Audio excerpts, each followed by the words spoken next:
Épisode 3, Jésus dans la persécution. Le témoignage des premiers chrétiens. Ils avaient vu, ils avaient entendu, et ils ne pouvaient plus se taire.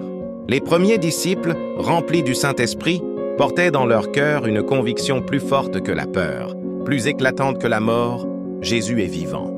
À Jérusalem, malgré les menaces du Sanhédrin, les chaînes et les flagellations, ils annonçaient le nom de Jésus avec puissance. Ils savaient que ce nom dérangeait, qu'il irritait les puissants, qu'il attirait la haine de ceux qui croyaient défendre Dieu.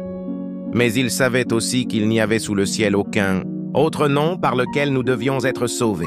Alors, l'Évangile a franchi les murs de la ville sainte. Il a traversé les provinces de l'Empire romain, et partout où il passait, il bousculait l'ordre établi.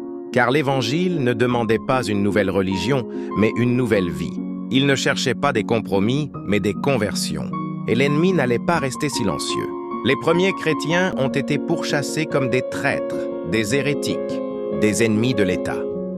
On les accusait de tout: d'incendier Rome, de renverser l'ordre social, de refuser de sacrifier à César. Mais au fond, leur seul crime, c'était de refuser d'adorer un autre que Jésus.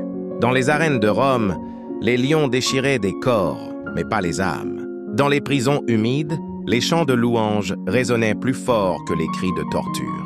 Dans les catacombes sombres, la lumière de la foi ne s'éteignait jamais. Polycarpe, Ignace, Blandine, Perpétue, Félicité, des noms peut-être oubliés des livres d'histoire, mais gravés dans le cœur de Dieu.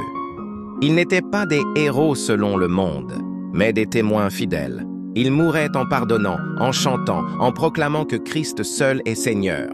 Ce Jésus qu'ils avaient connu ou reçu par le témoignage, ils savaient qu'il valait tout: leur liberté, leur réputation, leur famille, leur vie. Ils savaient qu'un jour, ils le verraient face à face, et que toutes leurs souffrances deviendraient des couronnes. Et plus l'Église était persécutée, plus elle grandissait. Le sang des martyrs est devenu la semence de l'Évangile. Les bourreaux déposaient leurs armes et tombaient à genoux.